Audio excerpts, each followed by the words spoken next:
What's up, everyone? Welcome in, Stanyo Clanyo. This is Team Stanyo Live. Happy Sunday evening. Is it happy? The Bengals lose to the Texans 30-27. I just came from the game. I haven't been to a Bengals game in years. I always watch it at home. I have 5 kids. It's hard to get down there.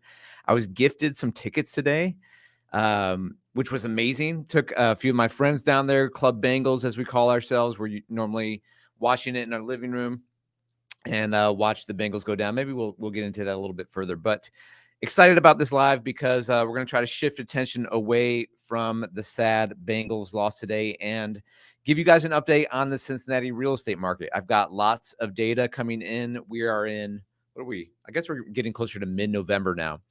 Man, my voice, I guess I was yelling more than I realized today.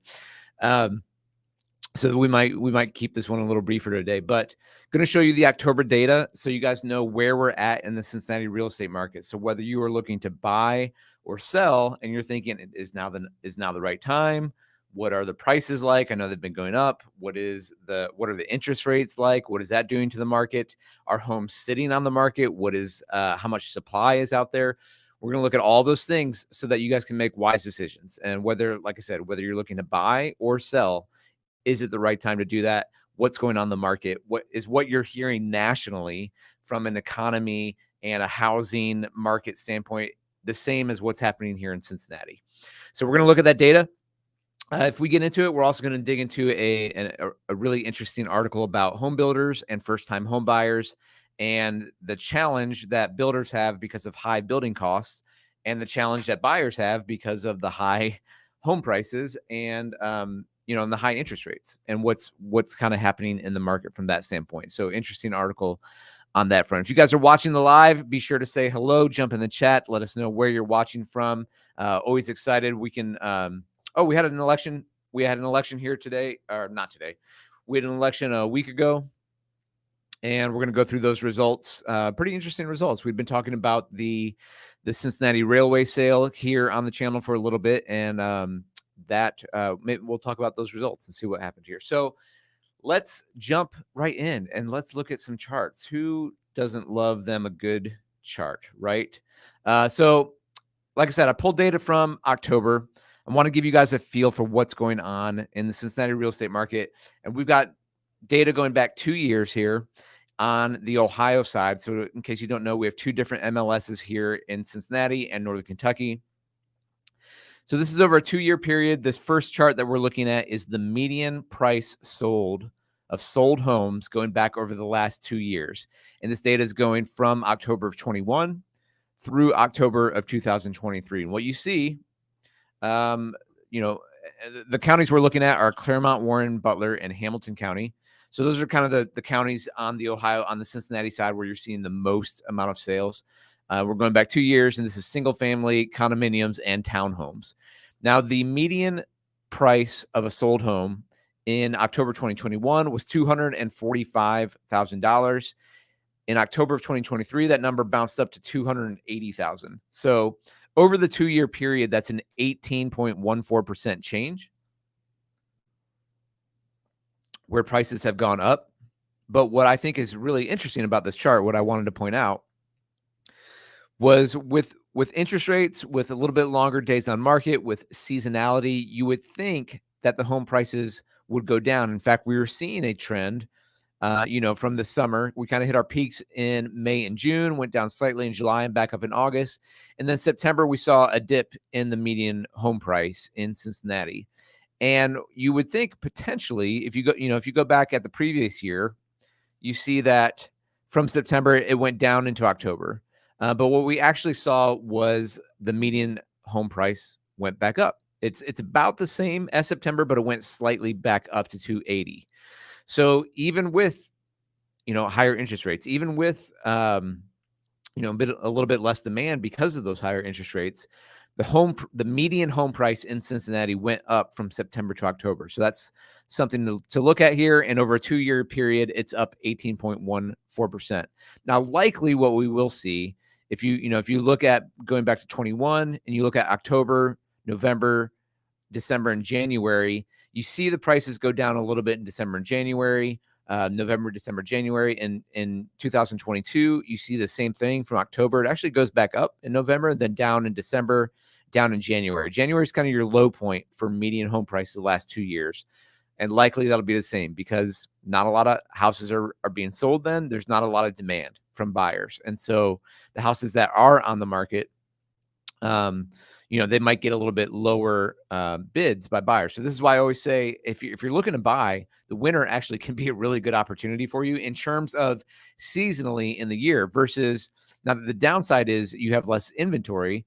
But if you look at the home prices, starting in April and going through April, May, June, you're going to get the most houses on the market then, but you're also going to see the highest home prices by quite a big swing. So that's just, if you're looking to buy, that's something to note.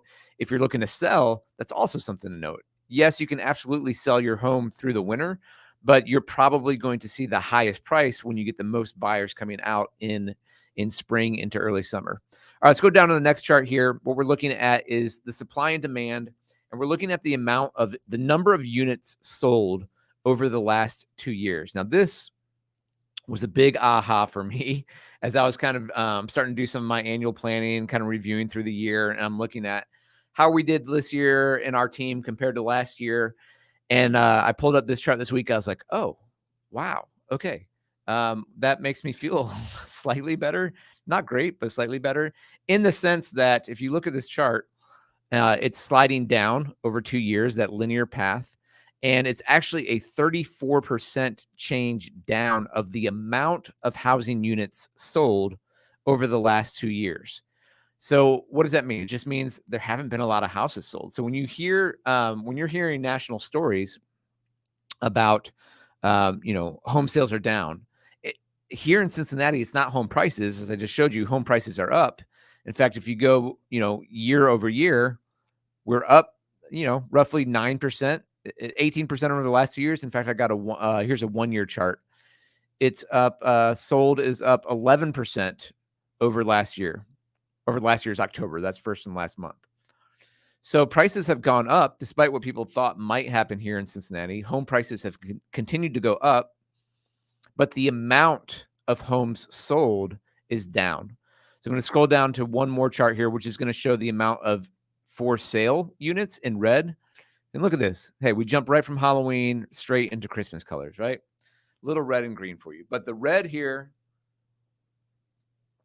the red is the amount of homes for sale over the last 2 years. So you guys can see again that dip. And again, you see the seasonality here, right? From October in 21, you dip down to November, December, January, and February, very low for the amount of homes for sale.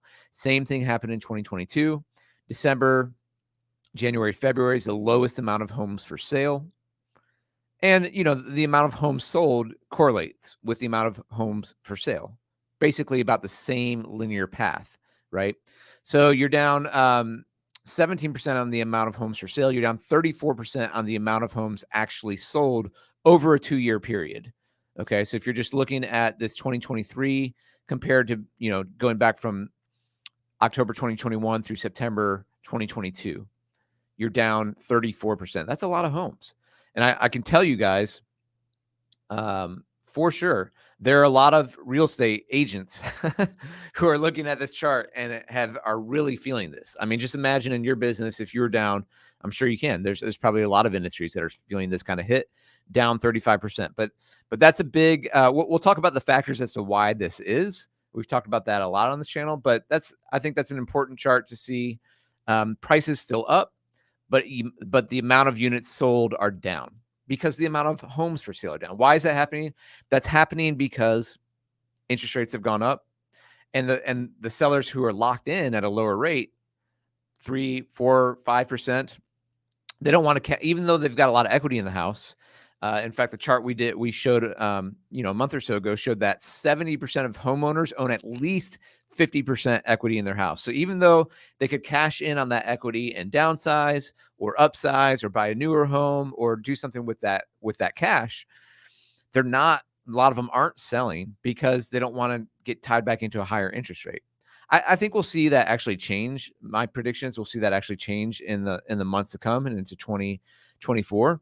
Especially as people continue to get crunched on inflation and all their other costs that I think you might see not necessarily upgrade, but you might see more people tap into that equity just to pay the bills because inflation has been, so outrageous for so many people. All right, next chart, moving on here. Again, we're looking at a 2-year period, and this chart is showing you the month's supply of inventory over a 2-year period. And so a stable market, when we have a stable market, we call that having 6 months of inventory. That's neither being a buyer's market or a seller's market. That's stable. We've been in a seller's market for, gosh, I don't know, 5-6 years now. It's been a seller's market the entire time because the inventory has been down low.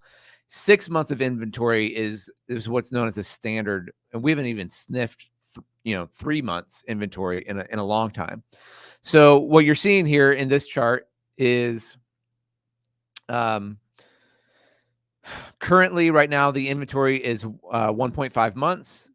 2 years ago it was at 1, so it's up 30% from 2 years ago.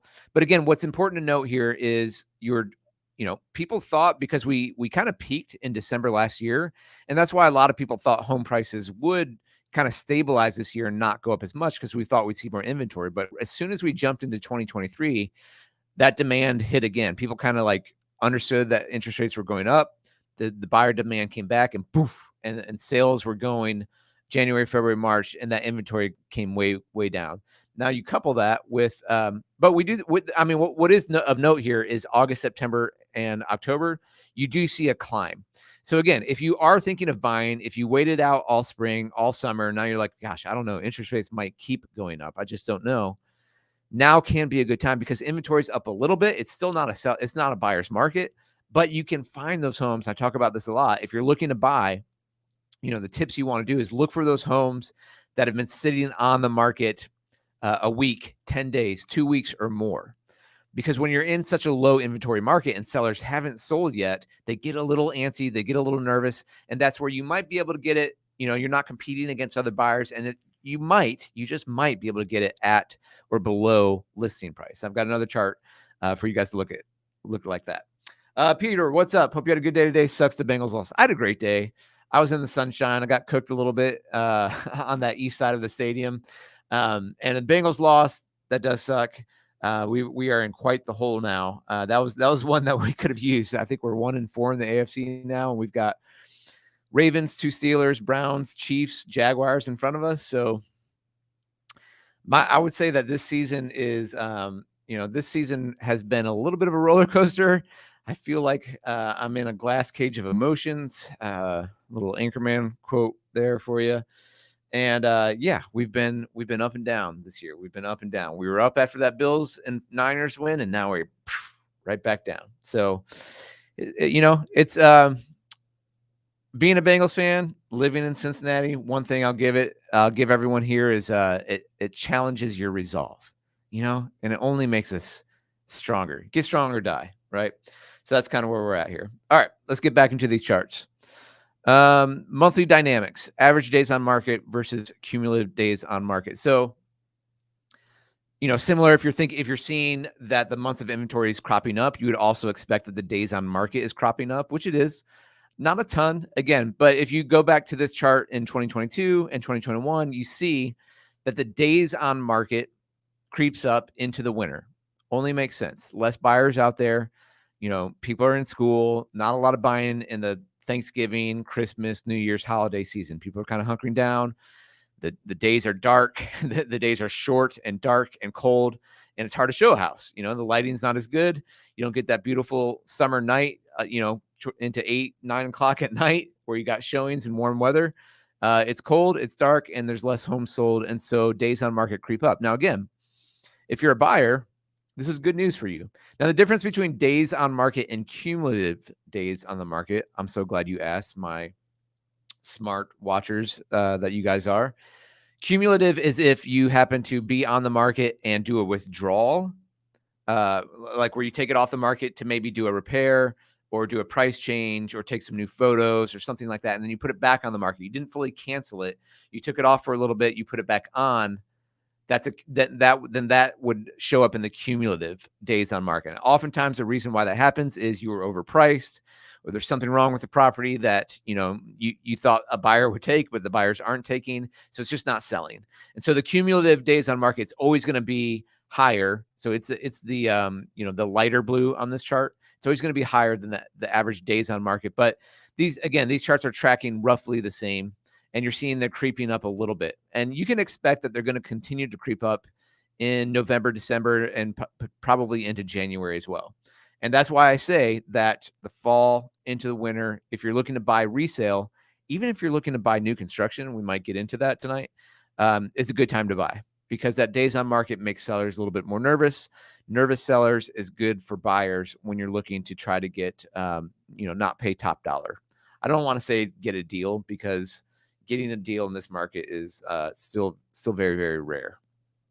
Okay, now I've never shown this chart on the channel before. I'm pretty excited about it. This chart is the average sale price to list price comparison, so SP to LP. Average sale price to list price comparison of no price changes versus if you had one price change over 2 years. So the blue is sale price to list price if you had no price change, okay? And the average of that over 2 years was 100.72%. That means if a house was listed for $300,000, a 100% sale price to list price would be $300,000, right? Let's do easier math. Let's say the house was priced for $100,000. Then the average of 100.72 means the house sold for $100,000, 720. So it went over list price. So if you're over 100, the houses went over list price. If you're under 100, it went under list price by that percentage.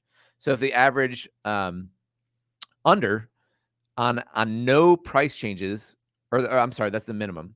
The average. So what you're seeing here on the blue is that if you price it right, and if your home is priced right, you can see back here up through June of 22, then you're going to get over list price, and that's where you saw the biggest gain. The rest of the year, on average, was about 100. So you're still getting close to about average list price. If you have to do a one price change, okay, so you have to drop the price because you went too high, then you're getting, not only did you drop the price, but you're also getting 98.8% is the average. So on a $100,000 house, you're getting, $10,000 off, roughly 1 point. Okay, does that make sense? So you'd sell it for 90. I'm sorry, you sell it for 99,000. So still very close. And the point I'm trying to make here is, even with days on market creeping up, even with a little bit more inventory, you're still not going to get a huge deal, more than likely, unless something's been sitting out there a long time. Now, this doesn't show if they've had multiple price changes. That's another thing to keep an eye out. But if you're really looking for a deal, or you're trying to get it well below the list price, then it's got to be out there for a long time and maybe multiple price changes. Otherwise, it's still relatively close to that list price is where sellers are getting.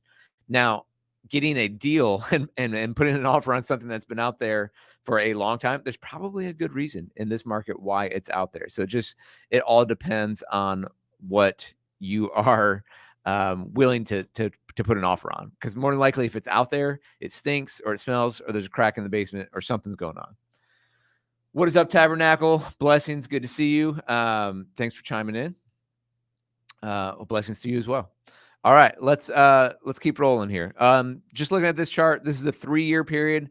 So we were looking at 2 years. This is roughly the same thing over 3 years, but you see median price change on the 2 years was 18%. Over 3 years on the sold homes, that's 27%. So you're seeing roughly 9% appreciation a year over the last 3 years, including this year.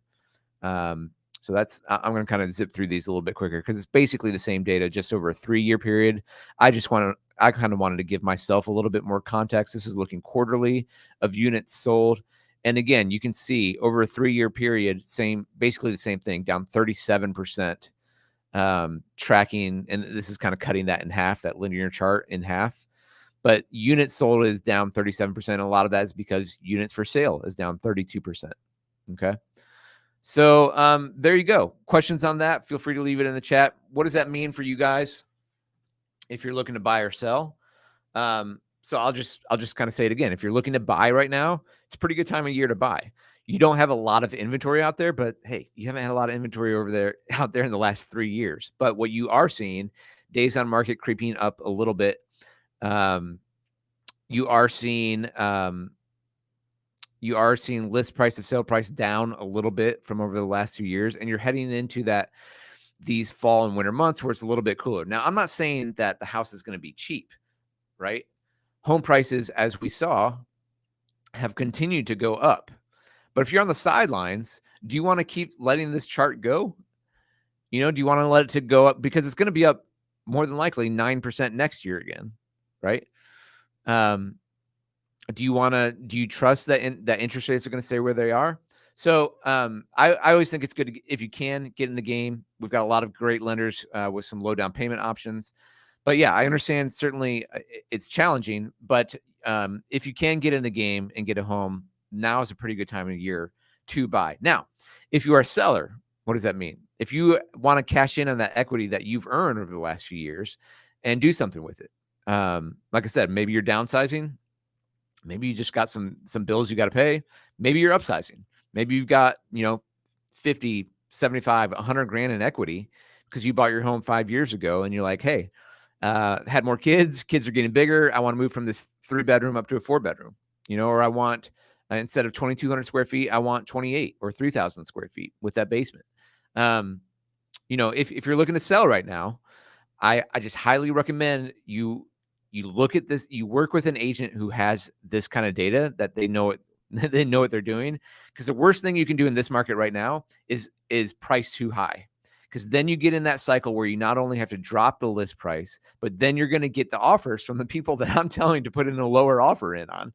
And every agent's going to do that. So when you price it, you got to make sure you are spot on with that pricing. And it's by neighborhood. We're looking at the general Cincinnati real estate market. You've got to have someone who's looking at those comps locally and who's looking at the trend of those comps. You do not want to be priced high right now. You do not want to be greedy. You want to get that thing sold in the first weekend or the first week. Okay. Otherwise, you're going to be in that spiral, dropping the price and getting offers that are going to be lower than your list price. So, all right, that's my thoughts on that. Any questions? Feel free to put them in the chat. How far in are we? We're 22 minutes in. Okay. I'm going to jump over to a few things here. Give me 1 second here. Get off this tab. Stop screen. Present. If I had a producer, guys, wouldn't it be great? Okay. Share. All right. We're going to go. Well, let's quickly hit this since I put it in the title. Not that. Oh, man. I'm sorry. Look at that. Right on the headline. I was sitting right around here. Well, maybe a little higher, maybe up here. And I was like, 6. So I saw Boyd open, slant over the middle. He was wide open. And I was like, yes, we got it. And then I couldn't, I gave it the old, my knees buckled. And I just sat down and I was like, that's the ball game. Well, I guess it wasn't the ball game. I mean, I thought we'd at least get an overtime, but freaking Noah Brown, 170 yards. Lou, what is going on?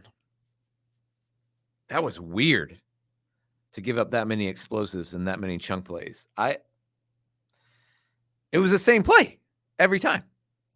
It was the same play. It was play action, Stroud across his body, and there's Noah Brown with no one like within 8 yards of him. I'm like, how many times is this going to happen? It was so weird. It's weird. That was sad. Okay. Let's get off of this because the Bengals are going to hopefully do what they always do, which is do something crazy and go into Baltimore and win. And then we'll all be on the hype train again. We'll be like going back up the Diamondback roller coaster again. This has just been like this season, man. Like Super Bowl expectations, Browns. Oh, Joe's ankle sucks. Oh, then we beat the Rams, and then Titans got blown out. Then a couple barely wins. We get to the bye. That was kind of like, I think that when we beat the Seahawks. Who did we beat before the Seahawks? They were not good. Oh, the Cardinals, right? That was like when you're riding the beast and you like went through the first part and then it's like, oh, we get to go. Dun, dun, dun, dun, dun, dun, dun, dun. You get to go up again for the second part of the ride. That's what I feel like the Cardinals and Seahawks were. And then it was like, who do we play off after the Seahawks? Niners. Crush the Niners. Crush the Bills. Woo! Hands up. You're just like, yeah, we're awesome again. Joe's back. And then what the heck? It's like a son of beast comes out of nowhere with the Houston Texans today. That's what today was. Today was like riding the freaking son of beast, and we're all walking out of there with like our necks cracked, calling our chiropractors. Taking ibuprofen. That's what today's game was. Son of beast. So I don't know. We'll see what happens. Let's see. Hopefully we get back to Orion and Diamondback or something better than that. That was so weird to see Tyler Boyd have 2 drops. I did say to my friends, sitting watching the game today at Paycor, which was a lot of fun. Would have been more fun to have a win. But I said to my friends, when Boyd dropped the first one, because we were like, first touchdown of the game, then punt. It's crazy. But on one of those, I think it was after a field goal, but late, it's like 2nd and 9, and Boyd was open over the middle, and Burrow put it right on him, and he dropped it. And I was like, what? But it felt to me, sorry to do this, Bengals fans, Super Bowl. You guys remember that Boyd drop? And Boyd had like 0 drops that whole year. Oh, look at that. Did they just change? They sure did. Just live changed on me. Breaking down the Bengals' path to the playoff after what? It's basically like you need to win a lot of games. Is breaking down the path. The path is don't lose to the freaking Texans. Ugh. We are not in. The Texans are above us. We were 1-4 in the AFC. Yuck.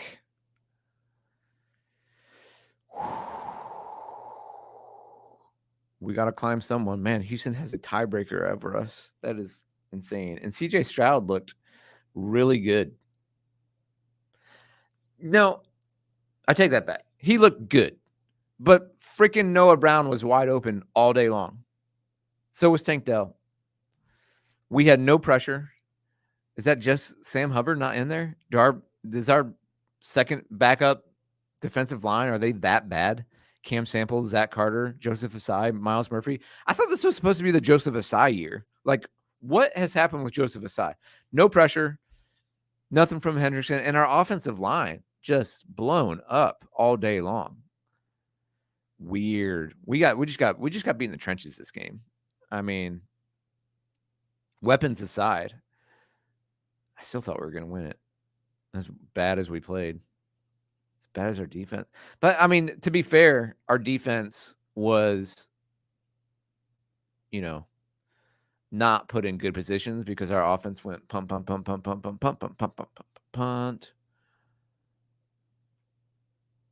That was a fun play.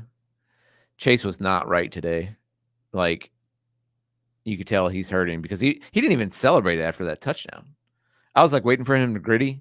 The stadium was rocking, and he just kind of like ran, like gingerly jogged to the sideline. It was weird. Oh, yeah, that was his only scramble of the day. Yeah, I remember Reeder came in on that play, and CJ Stroud was like, I'll take that lane. 8 yards, touchdown. Came back and answered. Yeah, I'm guessing this is after the interception. That interception that Joe threw, I was like, oh, that game's. I almost left the game. I'll be honest. At 3:30, there was a lot of people who left.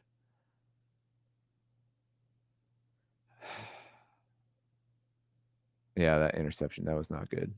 That's kind of how we felt today. This is sad and not how I want it to go. Right? How did we not score after that long Boyd catch? Alex Kappa got blown up. Ah, that picture's just painful to watch. That's depressing. Look at that guy. He's having a good time. Yeah, that's the face of Cincinnati right now, too. Lou, what was up with Lou? Was it Cheeto just getting burnt all day? Like, nope. Every time I saw a corner or a safety blitz, nothing. Or I saw like Nick Scott blitz in and like the running back just go right by him. Like, Nick, what's going on, man? Yep. Sad Bengal face. Game winning field goal. That was early in the game, I think. That was the first play, I think. That play to TI was money. Our run defense sucked today. Was it that bad without Hubbard? I did hear, I was listening to Twitter Spaces after, and I know Cam Taylor-Britt had a finger injury, I think. So it seemed like he wasn't crashing down on runs as much, but man, they just kept getting 4, 5, 6 yards on first down every time. Oh, Hill lit him up on that play, didn't he? I thought Tank was out after that one. Oh, what a picture. That is an incredible picture. Before,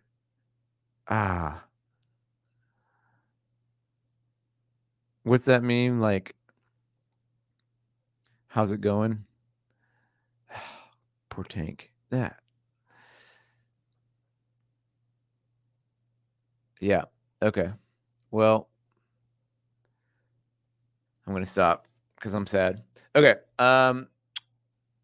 Political issues. Just real quick on this. Cincinnati and Ohio is going to have weed, recreational weed, marijuana passed. So there's that. You can tell what I kind of think about that. And oh wait, that's not what I want to show. I want to show. Here it is. Yeah. So abortion rights amendment. Ohioans voted to approve an amendment to the Ohio Constitution that will enshrine the right to abortion in the state up to viability. Hey, this is a real estate channel. Not going to get into this too much, but that passed in Ohio. Marijuana is legalized statewide. So there's Ohio. The Cincinnati Southern Railway sold for $1.6 billion. That money is going to go into a trust and will be used in perpetuity towards infrastructure needs. We're hoping. Yes. Hey, real estate channel. That's what we're talking about here. 365 sales. And lastly, what else did I want to share? The amendment for affordable housing did not pass to raise taxes. Cincinnati City Council is now completely Democrat. There's only one Republican, and she lost. And Kentucky governor, this was an interesting result. I live in Kentucky. Bashir won by I think it was like 52, 53%. Yep. But what was interesting was all the other state offices went like 60-40 Republican, but enough people were like, "Yep, Bashir, you're good to go, man. We're giving you another term." So Kentucky governor went blue. So there's just quick update on the political. Major Nasty, what's up? I'm moving to Cincy on November 25th, and I don't have an apartment yet. Do you do apartment locating or know someone who does? We don't do a ton of it. I've got a few contacts for furnished apartments for people who are looking for like short-term stays while they're getting their house finished or something like that. But they're not the cheapest when they're furnished, to be quite honest. My best advice on apartments, honestly, because nobody really puts them on the MLS. So most realtors don't deal with this. So my advice is, mostly just go to Zillow, go to apartments.com. I don't know if you're looking, you're moving. Are you renting on the 25th? Is that what's happening? But best bet I would say for renting for long term is Zillow.com, Apartments.com if you want an apartment, or even a sneaky find that could help you out, because some landlords will put their properties on Facebook Marketplace. And so, I mean, most of them are putting them on Zillow and or apartments.com, but sometimes you can find them on Facebook Marketplace too. So yeah, if you're renting, eventually you're going to buy. Sweet. So yeah, that's my best bet. Most realtors don't do a ton for renting. But that would be where I'd just point you is Zillow and apartments.com. So hopefully that helps. All right, I want to get into one other article tonight. There's a lot to this article, and it's pretty interesting. And it's called Failure to Start. And there's some interesting points of this. Yeah, you're totally welcome. Happy to help. Okay, failure to start. As high interest rates and rising costs push up home prices, builders look for ways to land first-time home buyers. I'm trying to move this so you guys can. Trying to get my face out of here so you guys can see it. Let me do this one. Okay. When most families picture their starter home, they see a modestly priced 2 or 3 bedroom and a small yard with a classic white picket fence. It's a picture that's increasingly harder to see in Cincinnati. By the way, shout out to Alex who sent me this article. I wanted to put this on the channel. Tri-state home builders are grappling with the increased cost for construction, spanning from the land to the materials to finding the right labor in a post-pandemic workforce. And when it comes to building, the margins get even slimmer for starter homes. So we saw a lot of prices go up in construction over COVID, and also labor has gone up. So we'll get into this article further. Let me just keep reading. Cincinnati isn't alone in this. Data from the National Association of Home Builders shows the cost of building a single-family home nationwide has skyrocketed between the start of the pandemic and 2022. In 2019, the average cost to build a single-family home was $296,000. In 2022, that figure jumped nearly 25% to $392,000. And that's tracking exactly, basically with those charts I showed you earlier of like 27% over 3 years, right? 2021, 22. Almost 61% of the average home sale price in 2022 was construction costs. So that's a big deal. We'll keep getting into this. Those expenses have only made up that high a percentage of a new home's prices 4 times since 1998 when the association started tracking. Data from Redfin in July, I think this, in terms of this journalist, I don't think this paragraph is right, but it shows that a median sale price for a starter home in Cincinnati was $160,000. That's just in July. I just don't think that figure is right.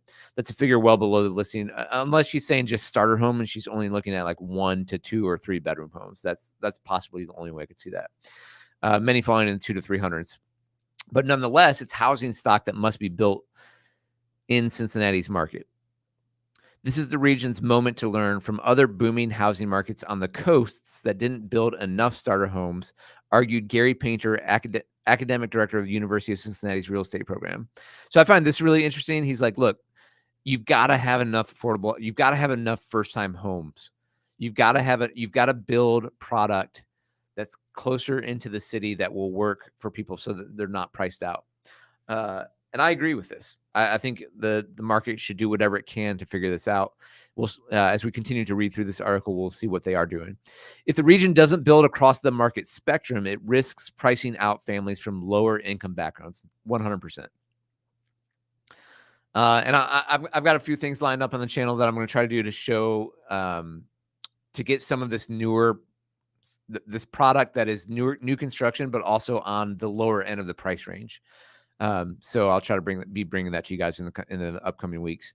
It's really incumbent on regions to think about where things are headed 20 years from now, not just 5 years from now. And the opportunity for people to live in a lot of different kinds of communities at different distances from downtown Cincinnati. As the cost of new construction continues to rise and results in higher price tags for buyers, so do interest rates, with both standing to price out buyers. So we've talked about this a lot, but you've got higher prices and you've got higher interest rates. Makes it really hard on buyers. Builders, including Dries Homes, Fisher Homes, and D.R. Horton, are all finding new ways to minimize the cost of first-time homes and lessen the impact of interest rates. So let's talk new construction. What are these builders doing to try to make it make sense for a first-time home buyer when their costs to build continue to go up? Brandon's chiming in here. Unfortunately, starter homes have less profit unless built to buy by institutions in bulk for rental. Yes.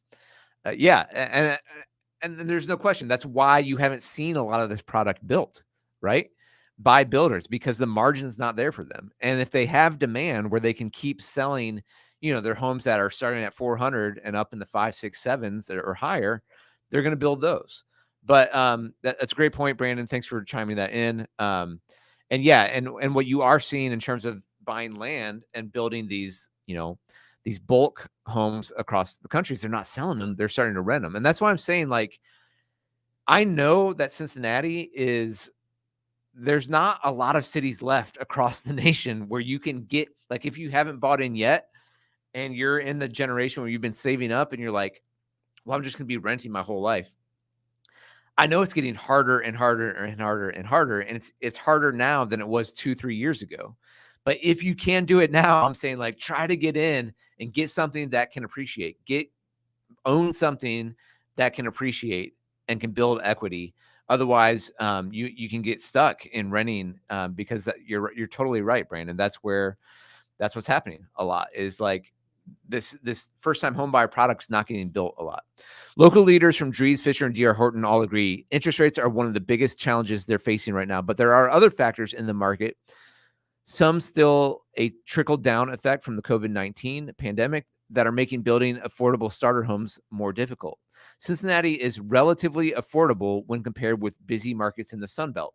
So Painter says, so this is a guy at UC, and that's totally true. You look at us compared to Atlanta, to Nashville, to or Orlando, or Tampa, or Phoenix, the cities in Texas, Dallas. We're still affordable compared to them, and so and a lot of people are moving here because of that. And so even though it feels expensive, I'm saying, like, I think you're going to see more and more people, and a lot of you guys watching the channel are you're watching the channel because Cincinnati is affordable. But I think it's only going, if Cincinnati stays there and everything else keeps getting priced up in other cities, the time where Cincinnati is affordable is not going to last forever. Amber, what's up? Any tier 2 neighborhoods to buy at or under 150? At or 150 can be tough. I would say in Northern Kentucky, you can potentially find that. Again, that's a very competitive price point. So if you're trying to be in closer to the city, you could find something like that in parts of Covington, parts of Newport, potentially, Erlanger or Ellesmere, Northern Kentucky, potentially. In Cincinnati, you're looking at maybe Bond Hill, and then on the west side, Price Hill, East Price Hill, something like that. If you're willing to go further out away from the city, then you can look out east east of Batavia, like Mount Orab, a little bit further out in Kentucky, maybe something around Walton, Kentucky, or down 27 past Alexandria and like Grants Lake area, a little bit further out. You can still find something like that. Hope that helps. Yeah, give us a shout if you want some help on that. Okay, let's keep going on this.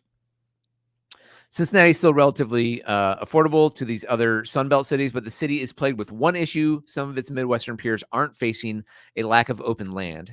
And the reason why he brings that up is because to be able to get a first-time home buyer product, builders are crunched in, right, by the Ohio River Valley, by the greater Miami, by just the land that is actually available. They don't go into that too much in detail, but that is a fair point. We're not like Indianapolis. That's just like, a giant grid of open land, flat land. Buying a home is often an emotional decision, said Michael Din, principal of Cincinnati real estate consulting firm Market Foresight. That can be even more heightened for first-time home buyers who put an emphasis on location. First-time home buyers tend to be affluent singles or young couples, and they often value living near their workplace. Though Din said they're shifting with hybrid and remote work remaining commonplace. So what does that mean in Cincinnati? That might mean Oakley is a very popular place for first-time home buyers and young professionals in particular. Hyde Park, if you can afford it. Kenwood, Norwood, on the Ohio side, maybe even Mount Washington. Kind of these east side places where you can get into town quick. Silverton, Deer Park, where you can still get downtown really easily. On Northern Kentucky side, that might be Fort Wright, Newport, Covington, Bellevue. Again, all within 10, 15 minutes of downtown. But with COVID and working hybrid, you can push out a little bit further. As a starter, you're looking at what you could afford, but you're also thinking about its connection to what's important to you, and that's the address, Din said. So he's saying, like, people want to live closer to the urban core. The closer a builder gets to the urban core, the more difficult it is to build affordably. Yes, duh, said Ben Taylor, Northern Kentucky market president of Drees. So this is a home builder now, switching gears, is put it on home builder site. He's saying, yeah, land is expensive. Land costs begin to skyrocket closer to downtown Cincinnati, and builders often must shrink their lot sizes or venture to the suburbs to keep costs down. Of course. Building the infrastructure for new communities can also prove costly. Painter said putting infrastructure, so you can pay more and be closer to downtown if you're a builder, or you can go out and buy land further out, but you got to spend to get the infrastructure in. You got to get the pipes there. You got to get the electric there, right? You got to get the water there. People like, people like sewers. People like indoor plumbing. It's a thing that people like. When you don't have it, it's very sad. And when you're using a septic tank, there's a lot of septics around Northern Kentucky and Cincinnati as you get further out. So building the infrastructure is costly. Painter said to put it in for a new residential community may not be an issue in an urban setting, but in the suburbs where home builders are increasingly turning to construct starter homes, it may be necessary and expensive. The big costs are certainly the value of the land, Painter said. COVID-19 hit the housing industry on nearly every front. Labor became harder to come by. The cost of some building materials skyrocketed, and supply chain delays protracted project timelines. Construction costs are still one of the biggest prohibitors to building affordable starter homes, according to D.R. Horton's Cincinnati division president, Rob Montgomery. I haven't done any D.R. Horton videos yet. I plan on doing one hopefully in the next few weeks. They're the largest home builder in America. They've got a product that's a little bit less expensive, and I want to go check it out. I'm going to check it out for you guys. Stay tuned for those videos. But, they're saying construction costs are the highest. While the cost of some materials have stopped their stream of price increases, the cost of labor still hasn't stabilized, Taylor said. It's an issue both residential and commercial builders are facing, with the industry racing to find more talent and paying more for services of skilled laborers. Now, this is an issue. I don't think this is just an issue for now. I think this is an issue for the next few decades, is my guess. Yes, price, cost of labor went up after COVID, but what you're seeing, I'm seeing this again and again. The guys who are skilled, they're in their 50s, and they are their knees are wearing out, right? Or they're getting tired, and they're typically not. Unless they've built a really good business, most of those guys aren't great at training the next generation. And you also have, I think in the workforce, a lot of people where the trades haven't been promoted or highlighted. I mean, you look at somebody like who's the dirty jobs guy, Mike Rowe, and he's been like tooting the horn for a long time. Like, hey, you can make six figures if you do what you say you do and like call people in the trades. And I don't know. I think unless the government gets behind incentivizing that pretty quick, cost of labor is going to be an issue for a long time to come. So there's a chart. I'm not going to go through that whole chart. Builders boons. Many first-time homeowners purchase a resale home because of increased prices and higher interest rates. I tried before this this live to get the price per square footage. I actually did this is all new construction in the last 2 months, and the average price per square foot was $194. And I tried to pull this on. I'm going to do this one more time, see if it works. On resale homes, so non-new construction, and for some reason it was not giving me. But my guess on the price per square foot for resale in the area would be closer to like 170. 175, whereas new construction is like 194 price per square foot. Let's see if it gives it to me this time. Nope, it's saying it's 4,289.66. I don't know why. So sorry, that's why I was a few minutes late on this thing. But going back to this, it's saying, a a lot of people, and I tell people this all the time, buyers who are looking to buy here, buying a resale home is going to be a little bit cheaper, but the downside is you might want to put some money into updates. It might not be move-in ready, and so you might need a little bit more cash for that, and some time, and some headache, and some hassle. And so maybe, if you don't want to do that, even though you can get the house cheaper and more for your dollar per square foot, you might rather have the brand new roof and the brand new furnace and the brand new water heater and flooring and paint, and you don't have to do a thing. And that's part of the value of buying new, right? Rick says that Cincinnati and Northern Kentucky are on sale compared to California for sure. It's a good place for people to buy a starter home or a retirement home. Yeah. So maybe I need to get out of my own. Thank you, Rick, for saying that. I know, like, when I look at these prices, I'm kind of look just in my box because I've lived here for 35 years. I'm like, oh my gosh, prices are so expensive. And yet, as we did on last week's video, I think we compared them to California. It's like same price, same house, double the price, right? So yeah, this is still a great place to buy a starter home for sure. Okay, Taylor and other builders believe there's still plenty that should attract first-time home buyers to new construction. Steve Whaley, Senior Vice President of Corporate Strategy. So this is an interesting article because you're hearing from Fisher, Dries, and D.R. Horton.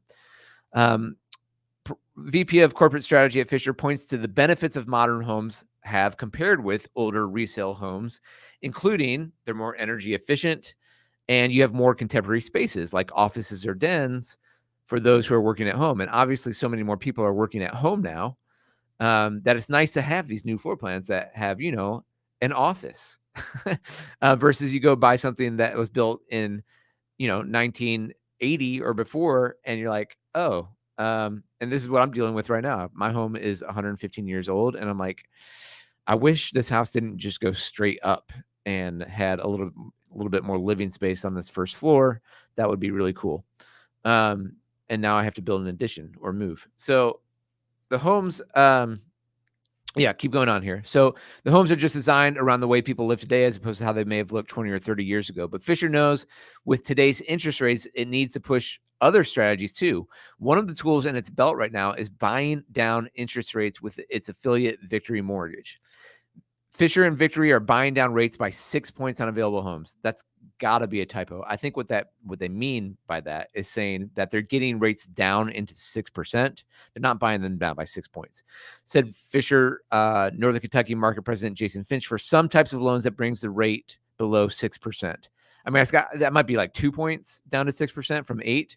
And so this is totally true, guys. So, for those of you watching and you're like, I don't know about new construction, I am seeing this. I'm getting emails every single week, multiple emails by builders that says, check out our deal with our in-house lender where you can buy down the rate and get it at 6 or get it at 5 something. And that's a big deal. That is a big deal right now. And some of them now, builders will often, for those homes that are on the market, that are market homes and they haven't sold yet, they're either going to give you a hookup from their in-house lender, or they don't want to drop the price because they're selling more homes in the community, typically speaking. Although recently I was able to negotiate down for one of my buyers on one of the townhomes with Fisher, but they don't like to do that because they want to keep that sale price higher for the next one, right? Because they're building a lot of houses. Where they will give you incentives right now is on the interest rate. And if you're building new, they'll give it to you in your upgrades package. So if you want to, you want the higher end cabinets or counter package or, deluxe master, ensuite bathroom, you'll get a few more extra dollars that way, not necessarily the price of the home. So you're seeing that it gives a first-time home buyer a lot more buying power, so they can get a lot more house for their money because of what it costs them monthly, says Brian Johnson, market president of Fisher Cincinnati division. There's something that by and large resale homes or used homes don't have that we can do. All right, this one just makes me laugh because this is the market president of Fisher Homes for the Cincinnati division. And I just want to point out, this is like chef's kiss, right? That he doesn't call them resale homes. He calls them used homes. Oh, you don't want to buy a used home. Like, I love that from the market, from the market president from Fisher Homes, who's selling new construction, right? It's new. It smells good. You know, like it's like buying a new car. You walk into that new home, you got that fresh paint and fresh flooring, and everything's brand new. And it is, it is nice. You go into a model home, you're like, I want all of these things. But I do love the fact that he calls uh, resale homes used homes, those dirty used homes. You don't want to buy one of those. I think that's amazing. Um, Anik says, unfortunately, these deals are only for already built homes, not for homes they are building. Yeah, so that's a good point. And so what that means, and I saw something else today. What Anik is saying is that oftentimes where you're getting more of a deal on the rates is on the homes that are these spec homes that they're already in process, and you know, you don't get to pick out the lot, you don't get to pick out the floor plan necessarily, but there are like, again, I'm getting emails every week of lists of, like, Fisher probably sent me a list in Northern Kentucky of 40 homes, and maybe 20 of those are condos or townhomes. Same with Drees. I get these builders that are sending me these lists all the time. So if you want to look at those are where you can get the deals. If you're starting from scratch and you're picking the lot, they know that there's a little bit more demand for that, where you're picking everything, and so you might not get as good. There's still some incentives you can get, but maybe not the best deals. The best deals on new construction, just like on the resale, are the ones that have been sitting a little bit, right? When you get sellers that are a little bit nervous, that's when you can get the best deal. So yeah, you're right on that. Brandon is asking, what kind of standard warranties are you seeing available for new home builds in Cincinnati area? I mean, full home. So typically you're getting because here in Cincinnati we have basements, so you have a foundational structural warranty that's usually, I want to say 15 years, something like that. Maybe 20, depends on the builder. Whole house warranty, you're getting a 1-year warranty is usually standard. So if you have any nail pops or anything that goes wrong, you just basically make a list. You hand them the list. They come in and fix everything on that list within that first year. So that's usually what we see. Pro Golfer says, just purchased a home in Loveland, Hamilton County. Home was only on the market for 2 days, 16 offers, and went for 15% over asking. I believe that there were 3 cash offers. Unusual in this market? No, it's not, unfortunately. So again, that's, I'm not sure if you were on the first part of this video, but we showed a chart. If it's just hitting the market and it's priced right, you're still seeing homes go over ask price. And yeah, you're going to see cash buyers, and some of those cash offers may be people who have saved up or have a relative that are helping them, or maybe they sold their other house and they've got the equity, so they've got the cash. Some of them might be investors, because Cincinnati still, again, like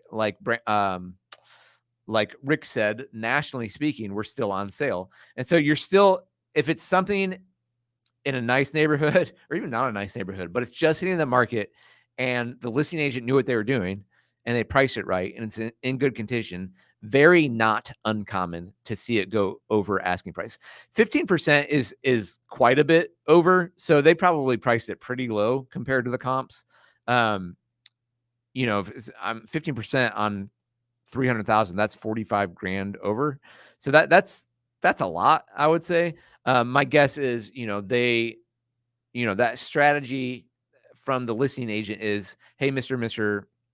and Mrs. Seller, yes, I know what your neighbor sold for. Here's the comps, but here's what we're going to do. We're going to price well below that because the market is cooling a little bit because of the higher interest rates. We're going to get your photos. We're getting your home staged properly. For a home like that, I'm guessing it was staged really well, because when you get that much activity, it's because, people are like, oh my gosh, like, this is so pretty. And then you get emotion involved, and then you get higher offers. They probably did a coming soon, meaning they were able to market it on the MLS before it went active. So they probably had a bunch of those showings lined up.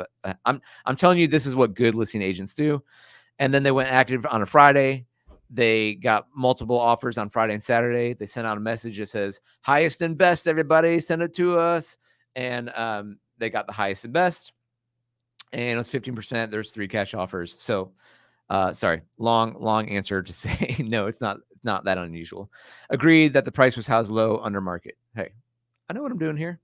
Yeah, it was under market, and it went up. And yes to staging, yes to coming soon. Just saying, guys. Team Stanio, Eric Stanio here. It's not my first go round. So thanks for just pat my own back there a little bit. But yeah, thanks for chiming in. Not uncommon where if you want to get a deal-ish, then you got to be buying those houses that are sitting on the market. But if you want the house that looks awesome in the neighborhood, it's kind of a polarized market.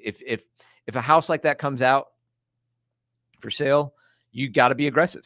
You got to be ready to be aggressive. So if I'm helping you as a buyer in that situation and my buyer says, this one's coming soon, we love it, we want it, then I'm saying, buckle up, get ready to give it your best. Like, otherwise you're just going to lose. So it's just weird. Like, if it hits the market and it's priced right or below, and that's what I mean by right, is like you look at what it should sell for, and then you go a little bit under that so that you can do exactly what happened in this situation. And you're a buyer in that situation. Now, different ball game. You got to buckle up. You're going to have to go over ask price. You probably have to limit your inspections, if not waive them completely. One tip on that, if you're going out and there's coming soon, is line up your inspector and go through the home with your inspector. Because nobody really likes to waive inspections. But if you have an inspector there with you doing an hour showing, and he can look for all the major things, be like, yeah, there's some things here, but like on the major things, you're sound, and then you can waive inspections. That's another little pro tip in terms on the buyer side of how to win something like this. The next thing is going to be appraisal gap. Now, cash is hard to beat, okay? Unless you do an appraisal gap on the loan. But cash and 15% over, that is tough to beat. But there are some other things, there's some other tips you can do that if you're going in and it's a competitive situation, how to win. But it's a challenge. There's a lot of people who've been beat up by that the last few years. Okay. Cruising through. What time we got? Man, I'm an hour in. Okay, let me get through this article and then we'll wrap it up for the night. Okay, so builders are lowering rates. Okay, D.R. Horton similarly offers mortgage incentives through its affiliate lender, DHI Mortgage. In many cases, buyers using DHI Mortgage will be offered below market 30-year fixed mortgage rates, Montgomery said. In other words, D.R. Horton will pay part of the closing costs. Taylor said Dries was anticipating interest rates to continue to steady climb in 2023. That was why it was the impetus for them rolling out its Pure Style collection this February, an offering of 1- and 2-story homes that aims to meet the calls for more homes priced under $400,000 in the region. I haven't shown those yet. I'd like to go see those. Excuse me. And show you just what I want to show you guys these D.R. Horton products and also these Dries under 400 homes, just so you guys can see what that product looks like. It's going to be stripped down, but this is interesting too. Currently, the Pure Style collection is being built in 2 places: Independence, Kentucky, that's Villages of DeCourcy, and Woods at Lakefield.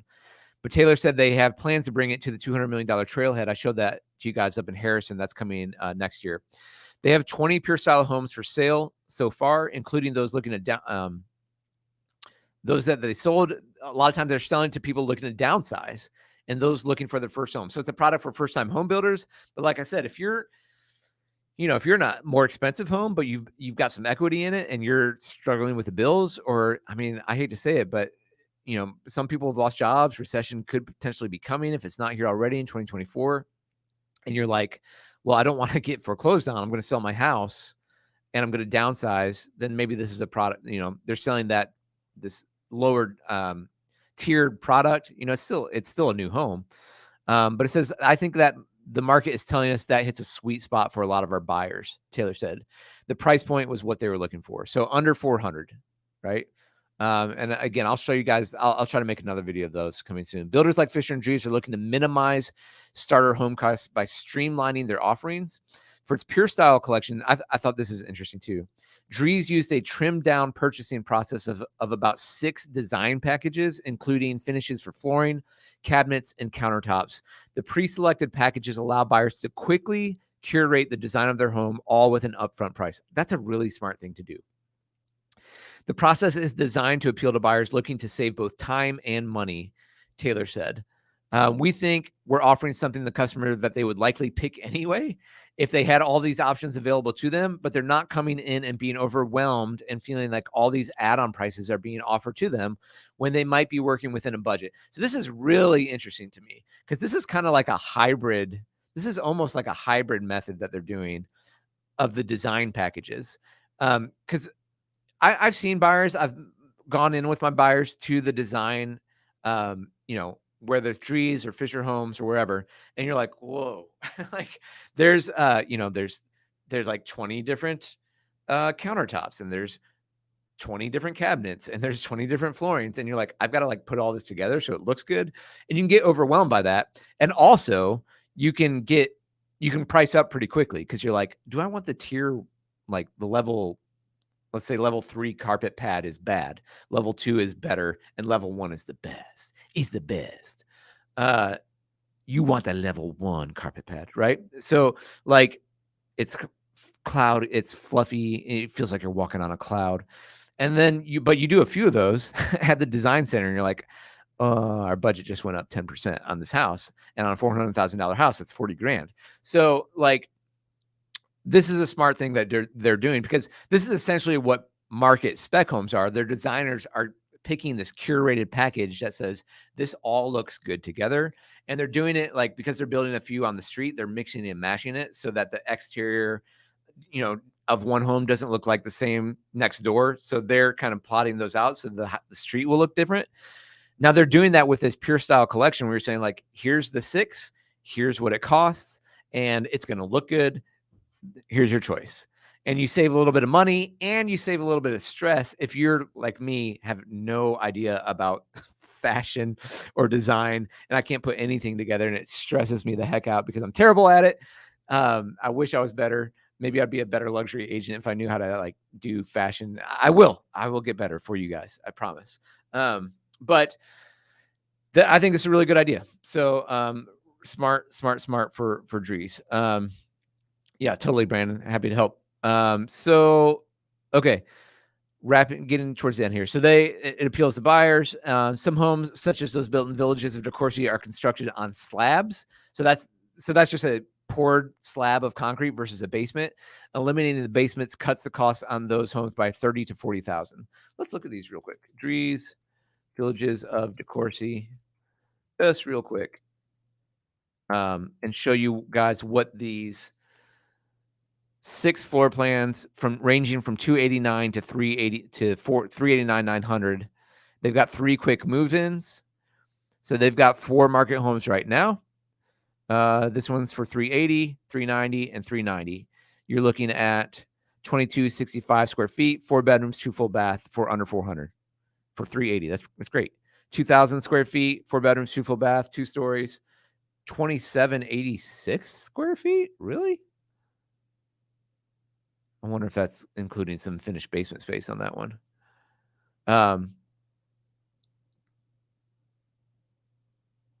That's a big home. Y'all should jump on that one. So here's a quick walkthrough. There's your office right off the front door. There's your living room. It's got a nice little gas fireplace. I like those windows off the back.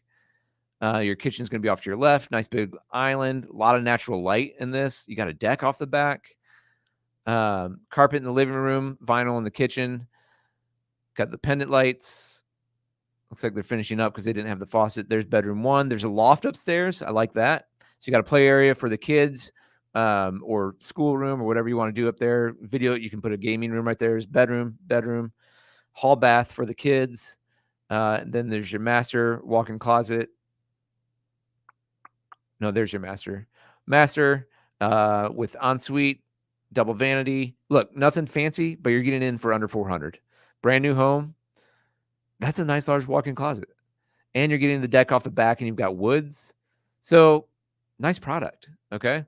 So that's Villages of DeCourcy and what they're, and you can get in for even less than that. Let's if you want to do a single story, starting at 289, that's the one starting at 289, and you're looking anywhere from 1,500 feet, right around there. But this, 1,900 square feet, stripped down model, 310 to 329. Now remember, if you go start from scratch and you pick some of these options, this price will probably get up to that 350, 360 number, something like that. But brand new house under 400 seems like a good product. I'll try to get out there, get you some drone footage. Villages of DeCourcy. If you're interested in that, hit me up. But yeah, some of those don't have a basement, and so you're saving even more, 30 to 40 grand. All right, building beyond 2023. Though builders say many of the price and wait time increase of COVID have stabilized this year, the pandemic may still be impacting buyers and their habitats well into the future. Location is still huge for first-time home buyers, Din said, but where that location is may be shifting.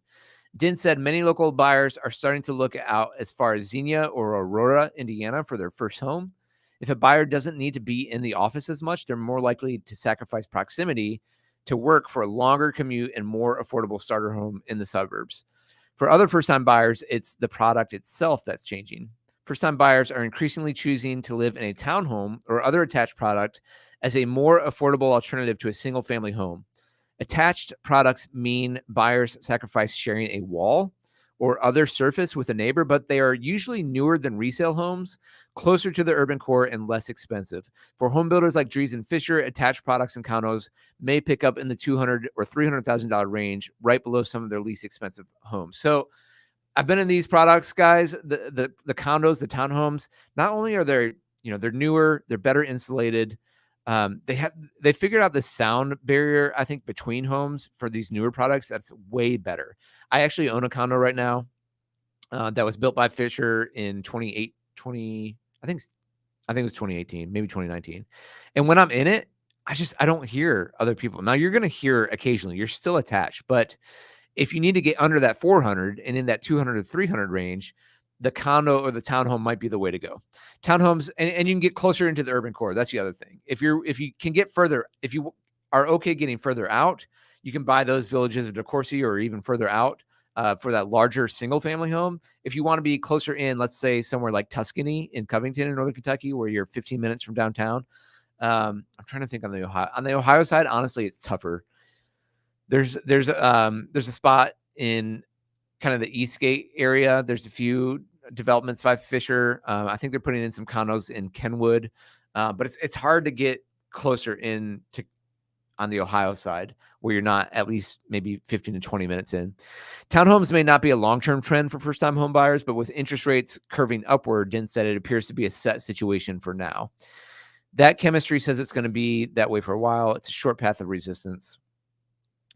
It's an established neighborhood, all the things that make a first-time home buyer feel comfortable. I think that's true. Like, it is kind of scary when you're a first-time home buyer and to get into your price point, you got to buy something older and you're like, I don't know, what if the electric breaks? Like, I don't know how to fix the thing.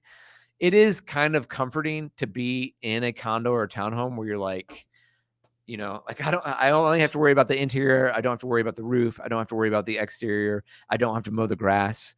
And it's in a neighborhood that's already established. So I kind of know what the price points are going to be. If I have to sell it, I can. I'm in an HOA. There's a pool. There's a gym. Like those are nice things. I'm not going to lie.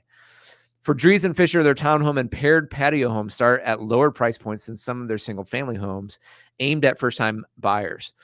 Fisher's paired patio products, similar to townhomes in that they are homes that share a wall, are continuing to see demand at a great pace. I did a video up at Summerlin Farms. I've seen this product. They've got this product all over their paired patio home. So it's not like a condo. It's just like a one level, and you're only sharing one wall. And it's kind of like a full home, and some of them have basements. They're really nice. And so it's a way for, again, the builders to kind of save money on the cost and to keep the cost down for first-time buyers to do one of these patio homes or paired patio homes. They're continuing to see demand at a great pace, Finch said, while demand for move-up products has slowed. So that's interesting to me is the builders are like, oh, the move-up products. So let's say you bought this first home, and typically, you like the new construction, and you're like, well, I want to buy the next one at 500, 600, 700, or 800,000. They're seeing demand there slowing. And so builders are like, okay, how do we see this need and this demand for first-time home buyers? How do we build products that are more fit for that? And I'm glad to see that, because it is a need. It's a demand when obviously when home prices keep going up and interest rates going up, we got to have that first-time homebuyer product without pricing them out completely. Rick says, I've been in the condos and paired patio homes. They are very nice. Yeah, totally agree. They're nice. And there's a lot of different places. If you jump on a Fisher site where you can shop those around, again, we'd love to help you with that if you're looking at something like that. D.R. Horton, the largest home builder in the U.S., has traditionally focused on single-family homes, according to Montgomery, but that's starting to shift as well. D.R. Horton mainly offers its Express series. It's a home collection focused on first-time homebuyers in Cincinnati and Dayton. It offers the Express series in communities like Goshen Township and Xenia. The Express series, excuse me, sorry. I'm out. Oh, no, I'm closed. Sorry about that. Was yelling at the Bengals game, and it didn't work. My defense cheer was not enough to bring us a win. The Express Series homes include floor plans with 3 to 4 bedrooms and are priced in the low $300,000 range. Some are 2-story homes while other are 1 level. So I want to see, that's a little bit cheaper than the Drees and the Fishers, in that 400 range. So I want to go check out that product and see what it's like. D.R. Horton is eyeing the opening of new communities and expanding its floor plan offerings locally, but its focus will remain on affordable products that may include new townhomes. So they normally do single-family detached, but even D.R. Horton is looking at townhomes. So that's interesting. Many first-time homebuyers prefer townhomes due to the limited maintenance associated with owning a townhome versus a single-family detached home. That's Montgomery from D.R. Horton. Yeah, that's true. And that's why a lot of people like the patio homes and the paired patio homes from Fisher. You don't have to mow the lawn. They come and mow the lawn for you. They put in the mulch. Like I said, you don't have to worry about the roof, the gutters, anything like that. And that's comforting. Also, if you just have a lifestyle where you don't want to mess with that stuff, or you're traveling a lot, or, whatever it is, you just don't want to deal with yard work and you don't care about sharing the wall, it can be a really good product for you. The quaint house with a white picket fence used to be a pillar of the American dream, Din said, but the fading image first-time buyers used to have may keep receding into the background. There's so many other housing choices out there that aren't just about the house, but about our household, our lifestyle, and our connections outside the address, Din said. I don't think it's going to change for a while. So yeah, like I just said, if you travel for work, or if you travel personally, if you have that remote job where you don't have to live next to the urban core, you can live further out. You might buy the bigger house. All these things just depends on what your lifestyle is, what you want. There's more products for that. So I thought that's a really interesting article. I wanted to bring that to you guys. Kind of looking at new construction from this first-time homebuyer standpoint, what is out there, the price points, what the builders are dealing with, what they're thinking about going forward, and what might be a good fit for you. Again, all that said, we don't just do new construction here, but we do have a lot of buyers with new construction. We help. Probably the breakdown would be, I'm trying to think about it. I would guess we still help buyers 75% resale or used homes, as Fisher's president would call it. And maybe 25% is new construction, something like that. But the reason why I've been doing a little bit more content around this is just because going back to the chart of where inventory is at, I just want you guys to know what's out there. And since inventory is so low, if you're comparing a resale home at $350 and a new construction home at $400, and you're kind of like, well, maybe we got to put 20 grand into the resale. Now it's at $370, and we could have the new one for 30 grand more. What is that? $50 a month difference on your monthly payment or something like that, $100. So that's why I want to bring these. And I thought this was a really interesting article looking at the builder's perspective on how they're thinking about what products to build and where for first-time home buyers going forward. So, all right, guys, that is going to wrap it up. My voice hurts. And again, it was a sad Bengals. If anyone wants to jump in the chat with their Bengals takes before I head out here, feel free. I hope this content was helpful tonight. If it was, please be sure to hit that thumbs up. Smash that like button. Is that how you do it? Am I a proper YouTuber yet? Still feels weird to me, especially when I walk in. My wife just makes fun of me. She's like, when we see people around town, they're like, "Hey, Team Sanyo." And she's like, "You're so stupid." Smash, what is it? Smash the, I don't even know. Smash the subscribe button. Hit that bell. I don't know. hit the bell so you get some new live content. All right, guys. Who Day, big game Thursday night. I guess by the time we'll do the next live, that Ravens game will be over, so we can talk about that as well. Appreciate you guys. Thanks for chiming in. Love all the comments. And again, as always, if you're looking to buy or sell in the area, would love to help you out. Would love to be your realtor of choice. Thank you for watching. Have a great night. We'll talk to you later.